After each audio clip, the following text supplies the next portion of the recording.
They who have a care for their souls, and do not merely live in the fashions of the body, say farewell to all this. They will not walk in the ways of the blind, and when philosophy offers them purification and release from evil, they feel that they ought not resist her influence, and to her they incline, and whither she leads they follow her.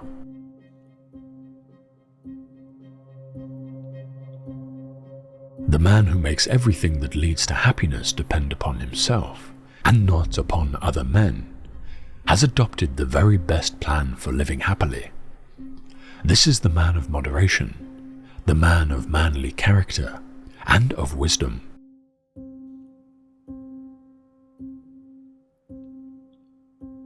If you don't get what you want, you suffer. If you get what you don't want, you suffer. Even when you get exactly what you want, you still suffer, because you can't hold on to it forever. Your mind is your predicament.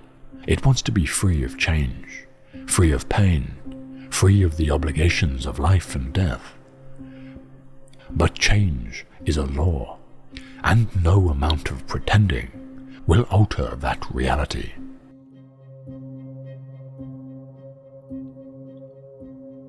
I desire only to know the truth, and to live as well as I can, and, to the utmost of my power, I exhort all other men to do the same. I exhort you also to take part in the great combat, which is the combat of life, and greater than every other earthly conflict.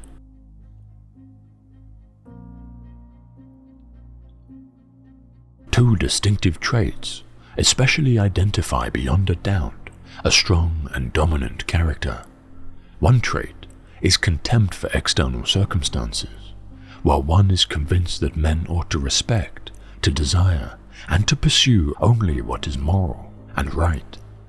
That men should be subject to nothing, not to another man, not to some disturbing passion, not to fortune. The second trait, when your character has the disposition I outlined just now, is to perform the kinds of service that are significant and most beneficial. But they should also be services that are a severe challenge, that are filled with ordeals, and that endanger not only your life, but also the many comforts that make life attractive. Of these two traits, all the glory, magnificence, and the advantage too, let us not forget, are in the second, while the drive and discipline that make men great are in the former.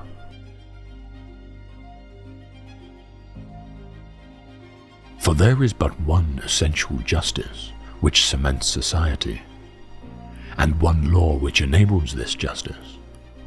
This law is right reason, which is the true rule of all commandments and prohibitions. Whoever neglects this law, whether written or unwritten, is necessarily unjust and wicked.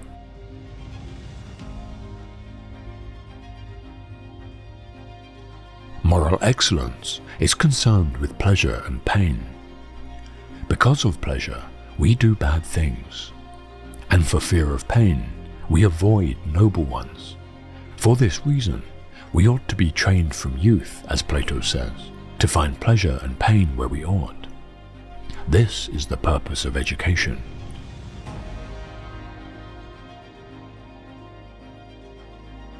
Is happiness to be acquired by learning, by habit, or some other form of training? It seems to have come as a result of virtue and some process of learning, and to be among the godlike things, since its end is godlike and blessed.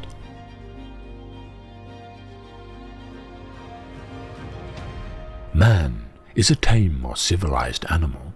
Nevertheless, he requires proper instruction and a fortunate nature. And then, of all animals, he becomes the most divine and the most civilized. But if he be insufficiently or ill-educated, he is the most savage of earthly creatures.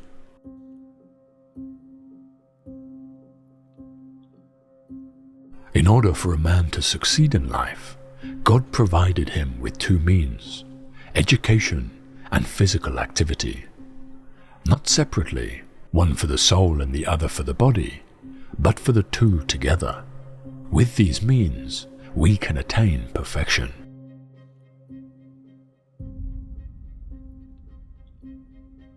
The inexperienced in wisdom and virtue, ever occupied with feasting and such, are carried downward, and there, as is fitting, they wander their whole life long, neither ever looking upward towards the truth above them, nor rising toward it, nor tasting pure and lasting pleasures. Like cattle, always looking downward with their heads bent towards the ground and the banquet tables, they feed, fatten, and fornicate. In order to increase their possessions, they kick and butt. With horns and hooves of steel they kill each other, insatiable as they are.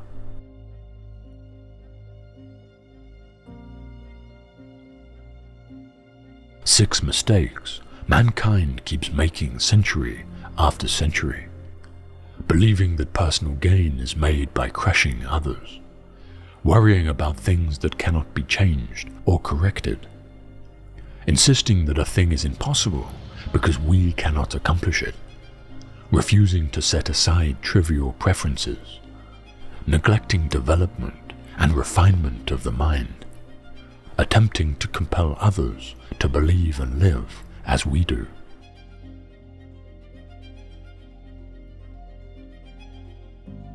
Never discourage anyone who continually makes progress, no matter how slow.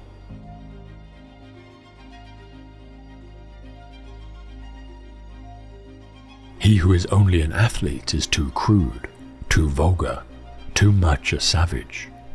He who is a scholar only is too soft, too effeminate. The ideal citizen is the scholar athlete, the man of thought, and the man of action.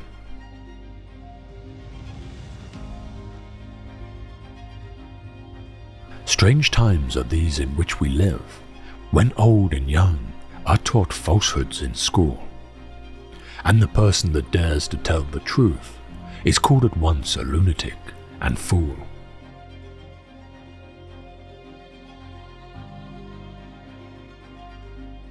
Wise men talk because they have something to say, fools because they have to say something.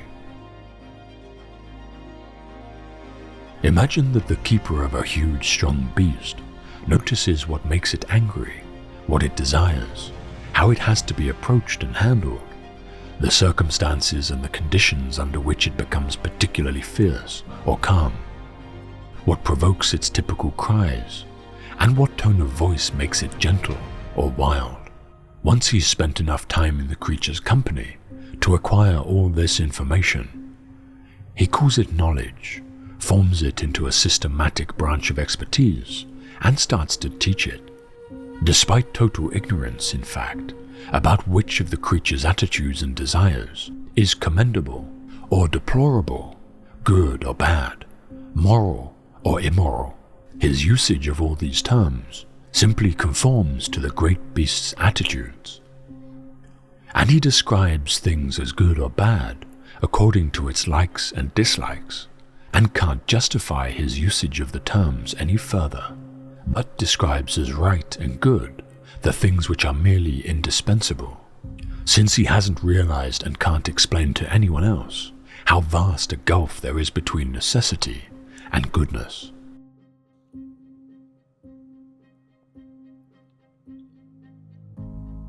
It is the task of the enlightened not only to ascend to learning and to see the good, but to be willing to descend again to those prisoners, and to share their troubles and their honors, whether they are worth having or not.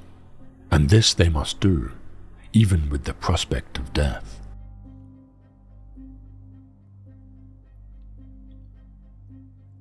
I thought to myself, I am wiser than this man. Neither of us probably knows anything that is really good, but he thinks he has knowledge when he has not, while I, having no knowledge, do not think I have.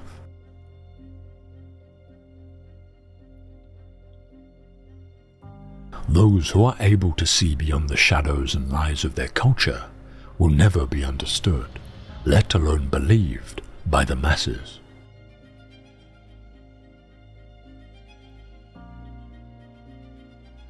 Bodily exercise, when compulsory, does not harm the body, but knowledge which is acquired under compulsion obtains no hold on the mind.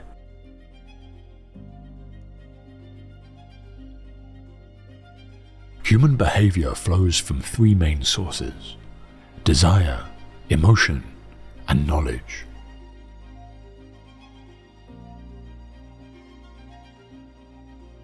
Evil is the vulgar lover who loves the body rather than the soul, inasmuch as he is not even stable, because he loves a thing which is in itself unstable, and therefore, when the bloom of youth, which he was desiring, is over, he takes his wings and flies away, in spite of all his words and promises, whereas the love of the noble disposition is lifelong, for it becomes one with the everlasting.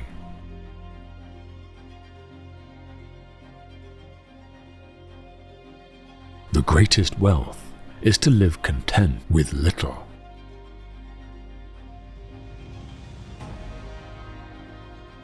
No matter how hard you fight the darkness, every light casts a shadow, and the closer you get to the light, the darker the shadow becomes.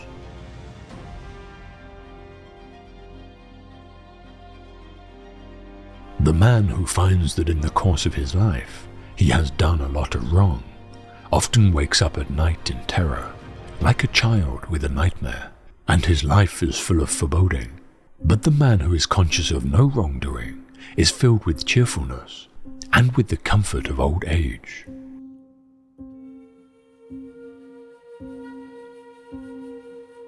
Either we shall find what it is we are seeking, or at least we shall free ourselves from the persuasion that we know what we do not know.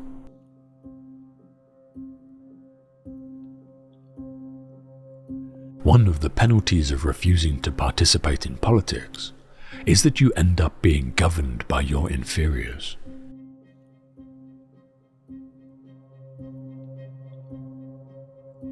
There are three classes of men: lovers of wisdom, lovers of honor, and lovers of gain.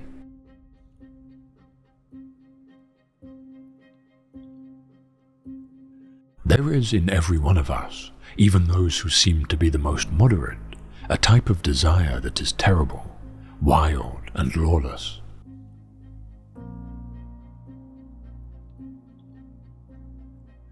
If men learn this, it will implant forgetfulness into their souls. They will cease to exercise memory because they rely on that which is written, calling things to remembrance no longer from within themselves, but by means of external marks. What you have discovered is a recipe not for memory, but for reminder. And it is no true wisdom that you offer your disciples, but only its semblance, for by telling them of many things without teaching them, you will make them seem to know much, while for the most part they know nothing. And as men filled not with wisdom, but with the conceit of wisdom, they will be a burden to their fellows.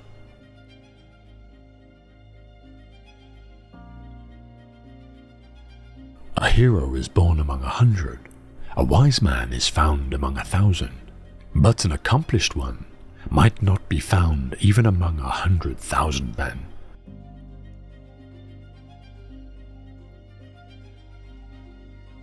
And so when a person meets the half that is his very own, whatever his orientation, then something wonderful happens.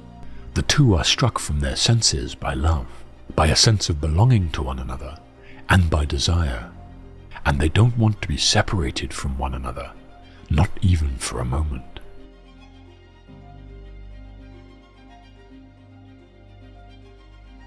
In politics, we presume that everyone who knows how to get votes knows how to administer a city or state. When we are ill, we do not ask for the handsomest physician or the most eloquent one.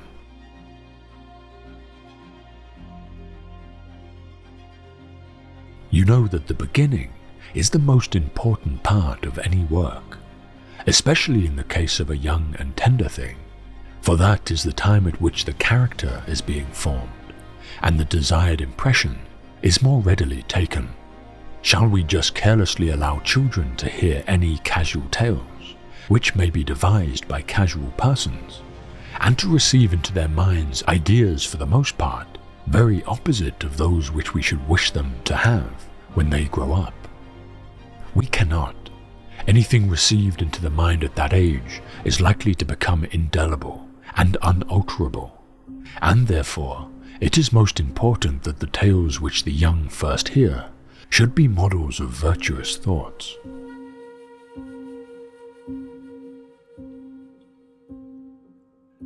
Only a philosopher's mind grows wings, since its memory always keeps it as close as possible to those realities by being close to which the gods are divine.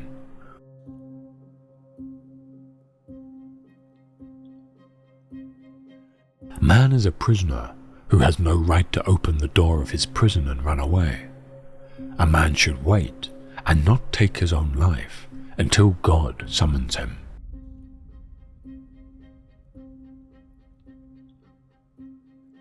That's what education should be, I said, the art of orientation. Educators should devise the simplest and most effective methods of turning minds around. It shouldn't be the art of implanting sight in the organ, but should proceed on the understanding that the organ already has the capacity, but is improperly aligned and isn't facing the right way.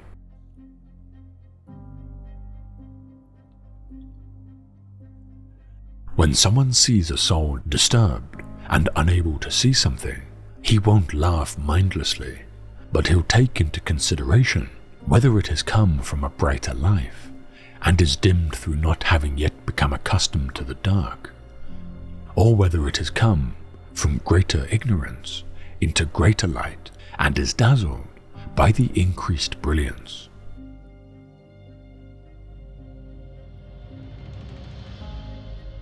Love is born into every human being. It calls back the halves of our original nature together. It tries to make one out of two and heal the wound of human nature.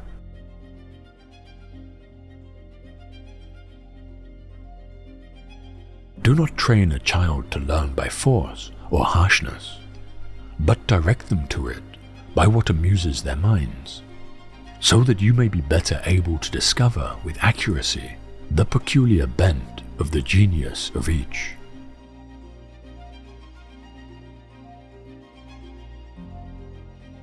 I will begin to speak when I have that to say which had better not be unsaid.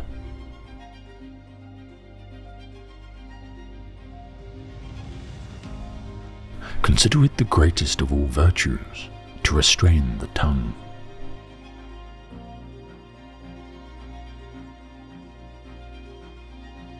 I know not what treason is, if sapping and betraying the liberties of people be not treason.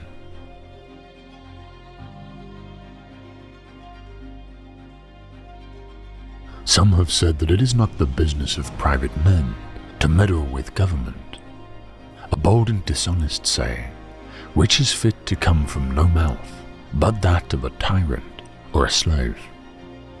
To say that private men have nothing to do with government is to say that private men have nothing to do with their own happiness or misery, that people ought not to concern themselves whether they be naked or clothed, fed or starved, deceived or instructed, protected or destroyed.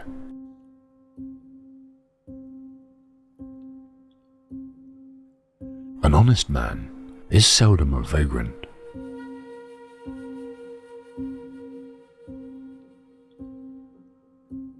By liberty, I understand the power which every man has over his own actions, and his right to enjoy the fruits of his labor, art, and industry, as far as by it he hurts not the society or any members of it, by taking from any member, or by hindering him from enjoying what he himself enjoys.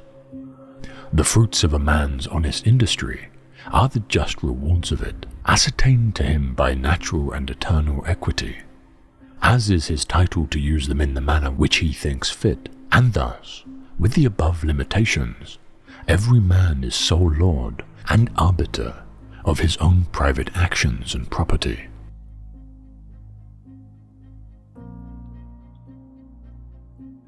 Consider in silence whatever anyone says. Speech both conceals and reveals the inner soul of man.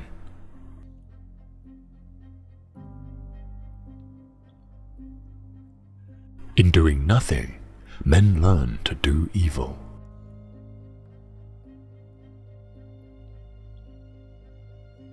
Speak briefly and to the point.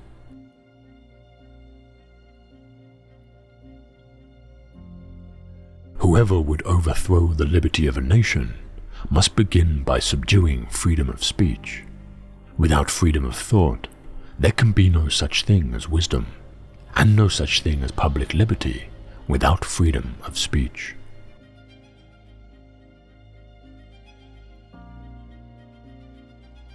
Flee sloth, for the indolence of the soul is the decay of the body.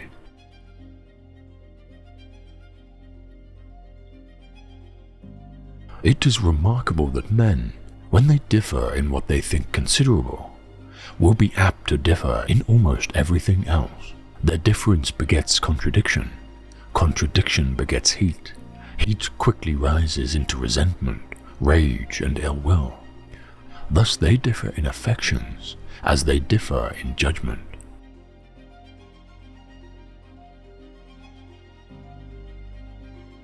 Wise men are more dependent on fools than fools on wise men.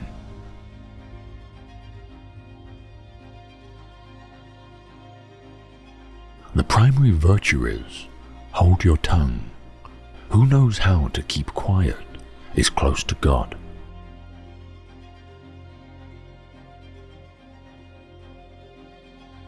All have the gift of speech, but few are possessed with wisdom.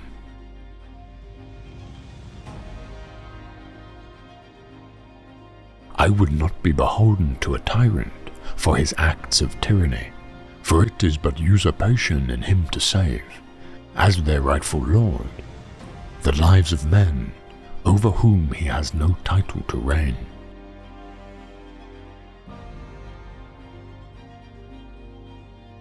Time obliterates the fictions of opinion and confirms the decisions of nature.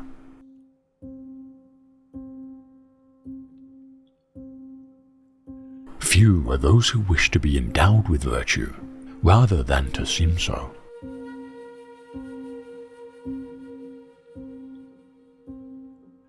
God's law is right reason. When perfectly understood, it is called wisdom. When applied by government in regulating human relations, it is called justice.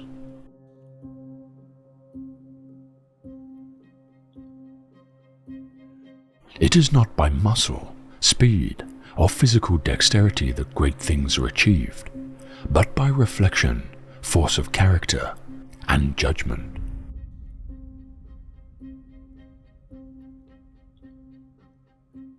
A mind without instruction can no more bear fruit than can a field, however fertile, without cultivation.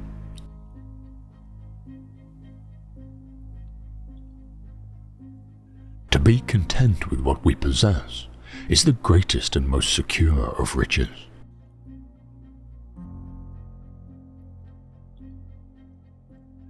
Do not blame Caesar. Blame the people of Rome who have so enthusiastically acclaimed and adored him, and rejoiced in their loss of freedom, and danced in his path, and given him triumphal processions.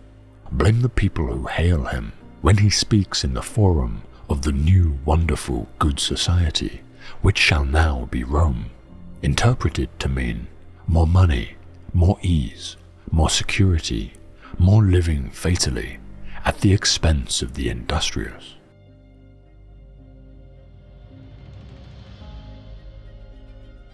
For while we are enclosed in these confinements of the body, we perform as a kind of duty the heavy task of necessity.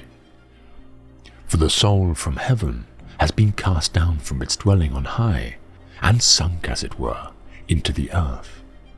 A place just the opposite to godlike nature and eternity.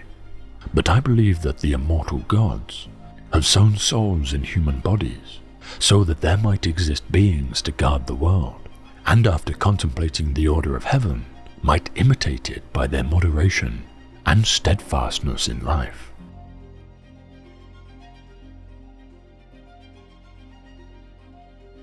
The best armor of old age is a well-spent life preceding it, a life employed in the pursuit of useful knowledge, in honorable actions and the practice of virtue, in which he who labors to improve himself from his youth will in age reap the happiest fruits of them, not only because these never leave a man, not even in the extremest old age, but because a conscience, bearing witness that our life was well spent, together with the remembrance of past good actions, yields an unspeakable comfort to the soul.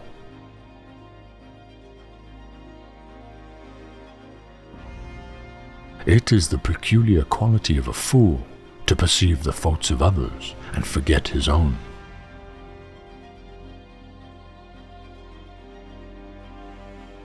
What is morally wrong can never be advantageous, even when it enables you to make some gain that you believe to be to your advantage.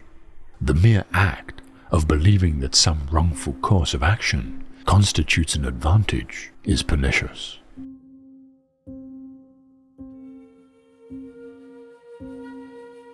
Knowledge which is divorced from justice may be called cunning rather than wisdom.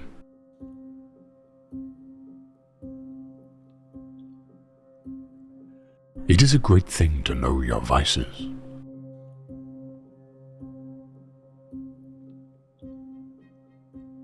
I am not ashamed to confess I am ignorant of what I do not know.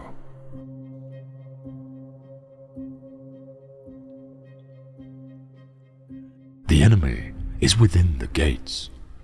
It is our own luxury, our own folly, our own criminality that we have to contend.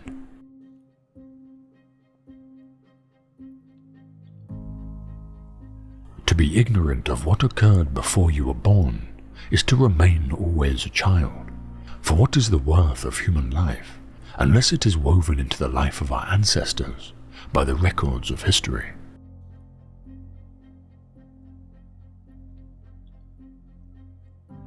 The function of wisdom is to discriminate between good and evil.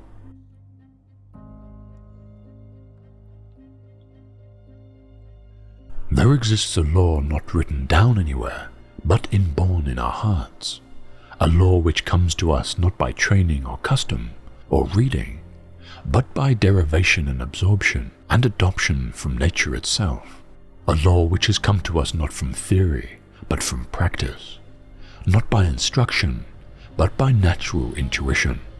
I refer to the law which lays it down that if our lives are endangered by plots or violence, or armed robbers or enemies, any and every method of protecting ourselves is morally right.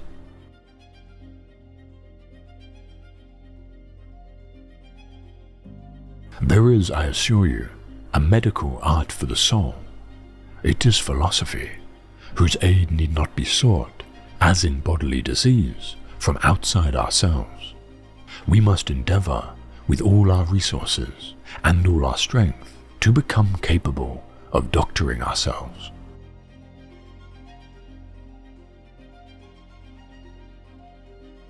True law is right reason in agreement with nature. It is of universal application, unchanging and everlasting.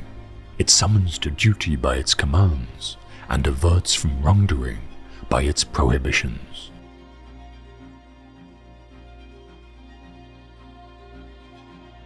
Hours and days and months and years go by. The past returns no more, and what is to be we cannot know. But whatever the time gives us in which we live, we should therefore be content.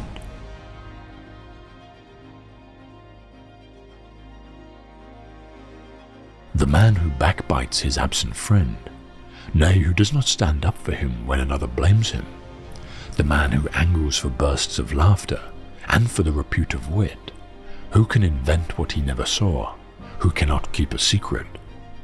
That man is black at heart. Mark and avoid him.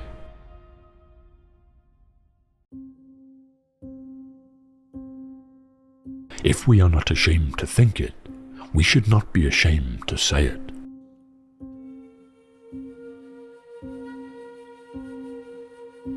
The mind becomes accustomed to things by the habitual sight of them, and neither wonders nor inquires about the reasons for things it sees all the time.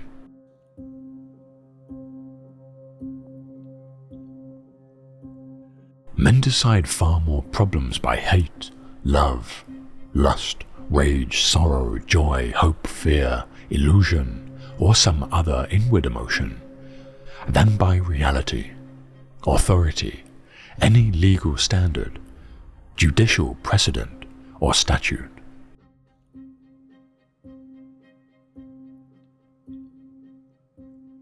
Any man can make mistakes, but only an idiot persists in his error.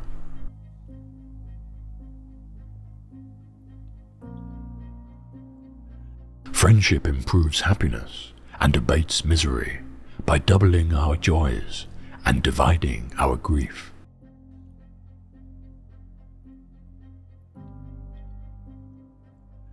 Everyone has the obligation to ponder well his own special traits of character. He must also regulate them adequately and not wonder whether someone else's traits might suit him better. The more definitely his own a man's character is, the better it fits him.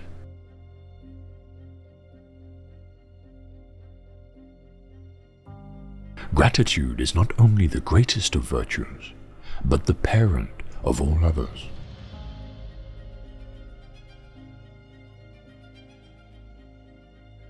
For books are more than books.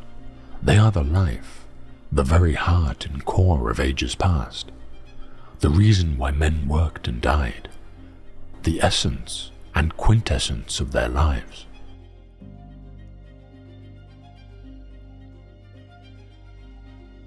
As for myself, I can only exhort you to look on friendship as the most valuable of all human possessions, no other being equally suited to the moral nature of man, or so applicable to every state and circumstance, whether of prosperity or adversity, in which he can possibly be placed. But at the same time, I lay it down as a fundamental axiom: the true friendship can only subsist between those who are animated by the strictest principles of honor and virtue. When I say this, I would not be thought to adopt the sentiments of those speculative moralists who pretend that no man can justly be deemed virtuous who is not arrived at the state of absolute perfection which constitutes, according to their ideas, the character of genuine wisdom. This opinion may appear true perhaps in theory, but is altogether inapplicable to any useful purpose of society, as it supposes a degree of virtue to which no mortal was ever capable of rising.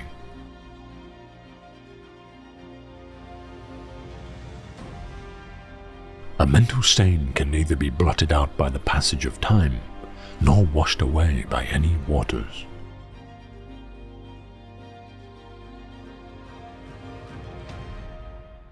It would be better for me that the multitudes of men should disagree with me, rather than that I, being one, should be out of harmony with myself.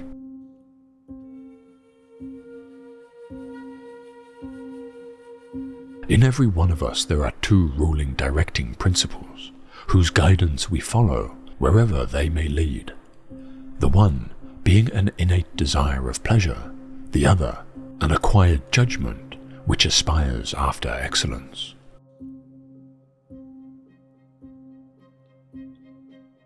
And so they grow richer and richer, and the more they think of making a fortune, the less they think of virtue. For when riches and virtue are placed together in the scales of the balance, the one always rises as the other falls.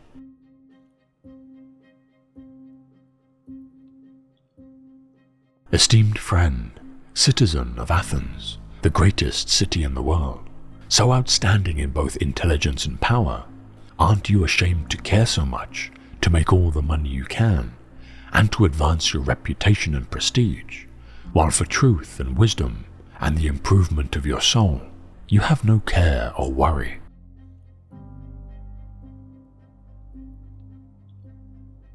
Anyone who holds a true opinion without understanding it is like a blind man on the right road.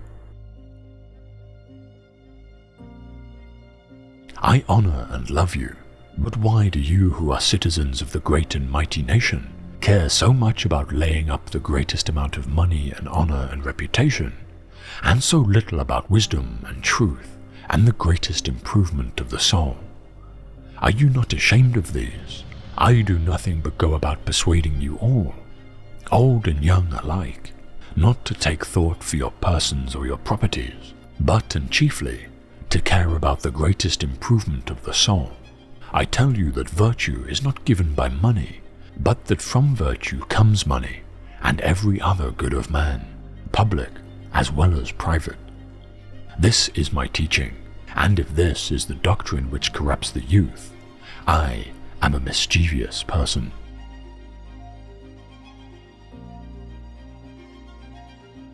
There is only one good, knowledge, and one evil, ignorance.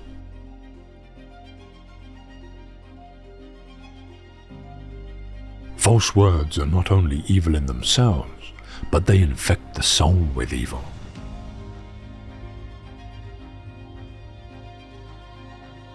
I did not care for the things that most people care about: making money, having a comfortable home, high military or civil rank, and all other activities, political appointments, secret societies, party organizations which go on in our city.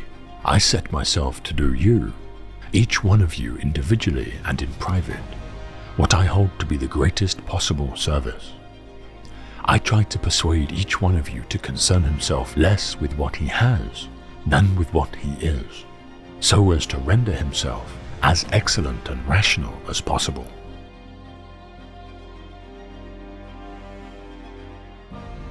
Bad men live that they may eat and drink, whereas good men eat and drink that they may live.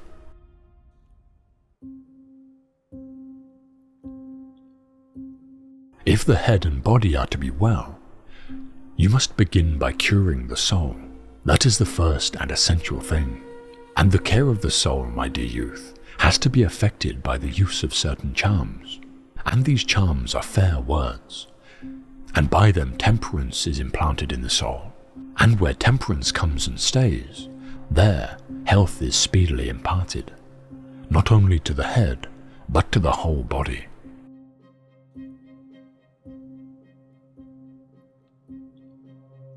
Understanding a question is half an answer.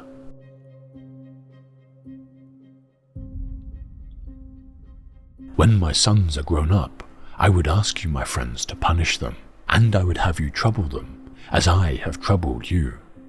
If they seem to care about riches or anything more than about virtue, or if they pretend to be something when they are really nothing, then reprove them, as I have reproved you, for not caring about that for which they ought to care, and thinking that they are something when they are really nothing.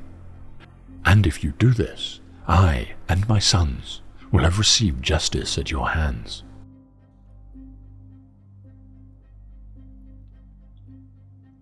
I cannot teach anybody anything. I can only make them think.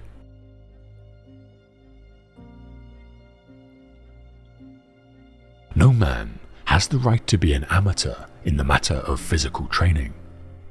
It is a shame for a man to grow old without seeing the beauty and strength of which his body is capable.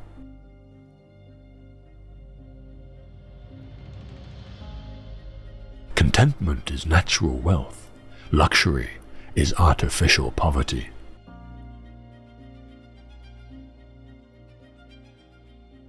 I decided that it is not wisdom that enables poets to write their poetry, but a kind of instinct or inspiration, such as you find in seers and prophets, who deliver all their sublime messages without knowing in the least what they mean.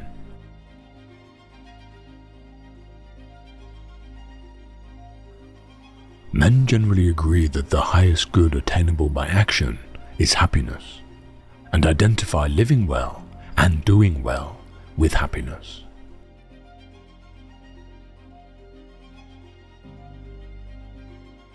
No one is able to attain the truth adequately, while, on the other hand, no one fails entirely, but everyone says something true about the nature of all things, and while individually they contribute little or nothing to the truth, by the union of all, a considerable amount is amassed.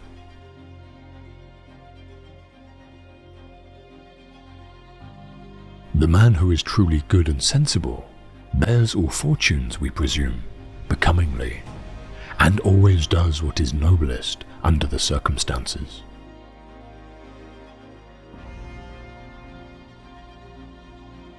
Some identify happiness with virtue, some with practical wisdom, others with a kind of philosophical wisdom, others add or exclude pleasures, and yet others include prosperity. We agree with those who identify happiness with virtue, for virtue belongs with virtuous behavior, and virtue is only known by its acts.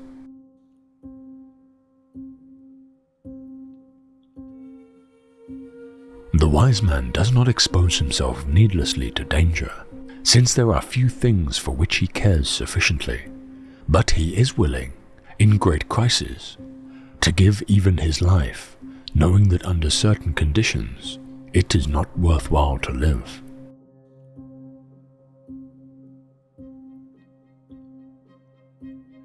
We should not only be grateful to those whose opinions we share, but also to those who have gone astray, for even the latter have contributed something, since they have prepared the condition for us.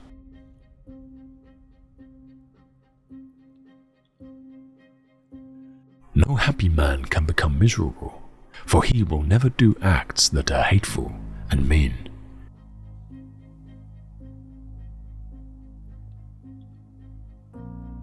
All men seek one goal, success or happiness. The only way to achieve true success is to express yourself completely in service to society. First, have a definite, clear, practical ideal, a goal, an objective. Second, have the necessary means to achieve your ends, wisdom, money, materials, and methods. Third, adjust all your means to that end.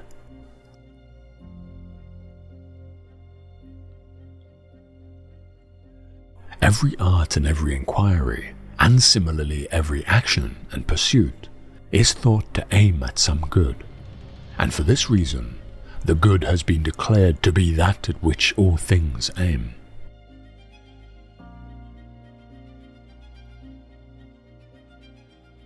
If there is some end in the things we do, which we desire for its own sake, clearly this must be the chief good. Knowing this will have a great influence on how we live our lives.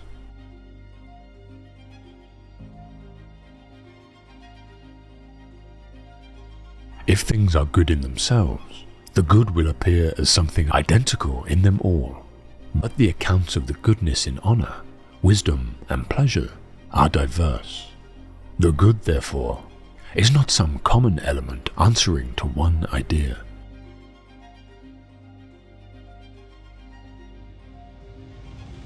We praise the reason or rational part of the soul because it exhorts aright and to the best course, but clearly there is in them, besides the reason, some other natural principle which fights with and strains against the reason.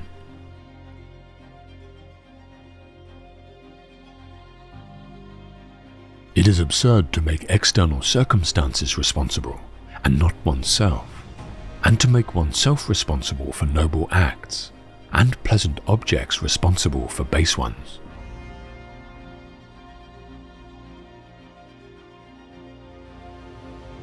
We punish a man for his ignorance, if he is thought to be responsible for his ignorance.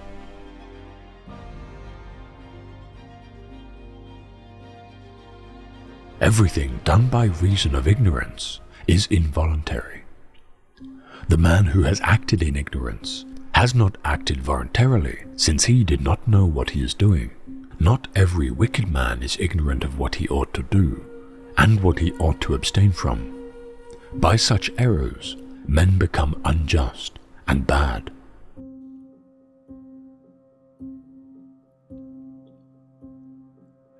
It is the mark of an educated man to look for precision in each class of thing, insofar as its nature admits.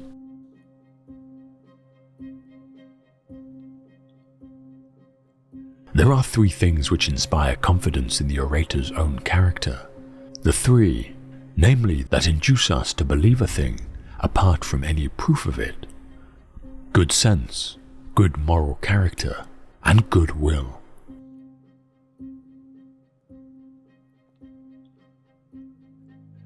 Even if there be one good which is universally predictable, or is capable of independent existence, it could not be attained by man.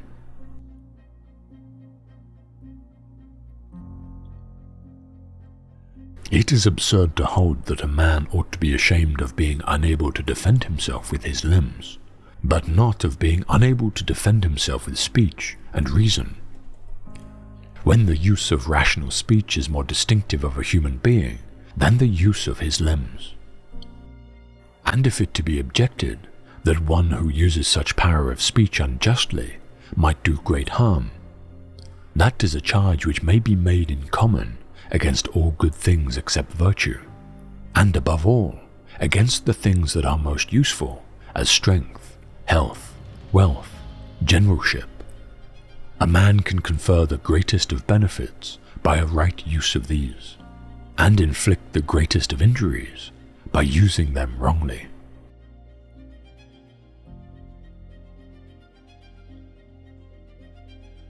If we consider the function of man to be a certain kind of life, and this to be an activity of the soul implying a rational principle, and the function of a good man to be the noble performance of these, and if any action is well performed when it is performed in accordance with the appropriate principle, if this is the case, human good turns out to be the activity of the soul in accordance with virtue.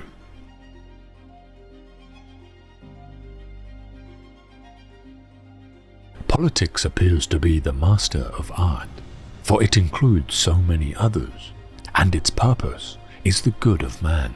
While it is worthy to perfect one man, it is finer and more godlike to perfect a nation.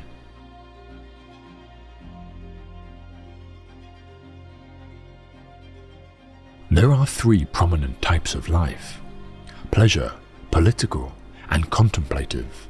The mass of mankind is slavish in their tastes, preferring a life suitable to beasts.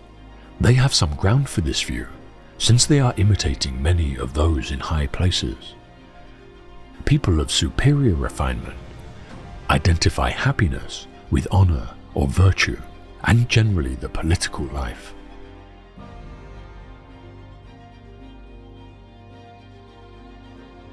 Political science spends most of its pains on forming its citizens to be of good character and capable of noble acts.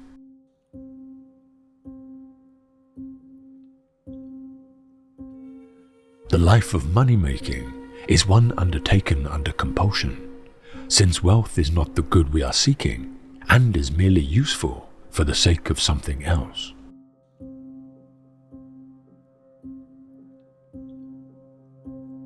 Knowledge is not necessarily for the possession of virtues, whereas the habits which result from doing just and temperate acts counts for all. By doing just acts, the just man is produced. By doing temperate acts, the temperate man. Without acting well, no one can become good. Most people avoid good acts and take refuge in theory, and think that by becoming philosophers, they will become good.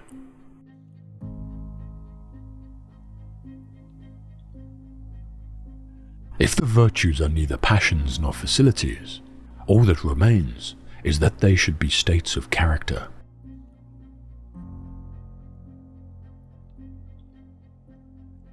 Virtue is a state of character concerned with choice, being determined by rational principle, as determined by the moderate man of practical wisdom.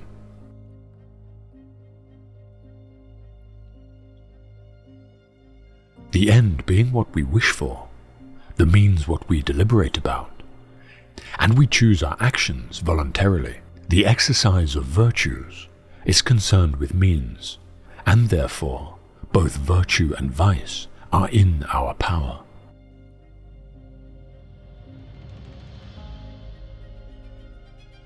Death is the most terrible of all things, for it is the end, and nothing is thought to be either good or bad for the dead.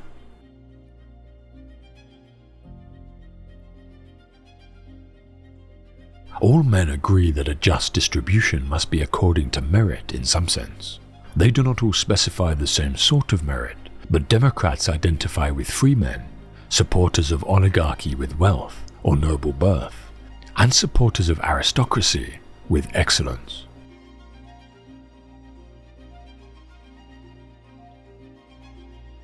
When a distribution is made from the common funds of a partnership, it will be according to the same ratio which the funds were put into the business by the partners, and any violation of this kind of justice would be an injustice.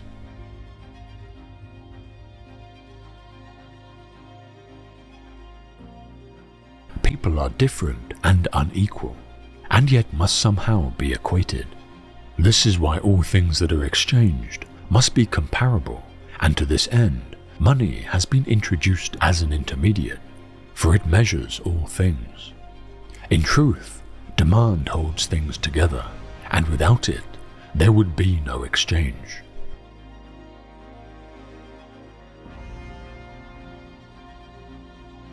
There are three kinds of constitution: monarchy, aristocracy, and that based on prosperity, timocratic. The best is monarchy, the worst is timocratic. Monarchy deviates to tyranny. The king looks to his people's interest, the tyrant looks to his own. Aristocracy passes over to oligarchy by the badness of its rulers who distribute contrary to equity. Most of the good things go to themselves, and office always to the same people, paying most regard to wealth. Thus the rulers are few, and are bad men instead of the most worthy. Timocracy passes over to democracy, since both are ruled by the majority.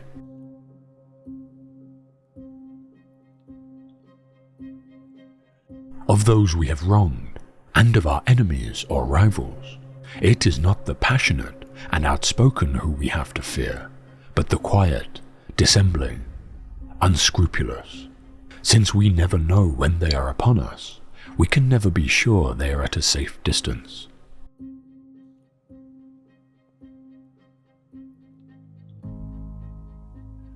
When people are feeling friendly and placable, they often think one sort of thing. When they are feeling angry or hostile, they think either something totally different or the same thing with a different intensity.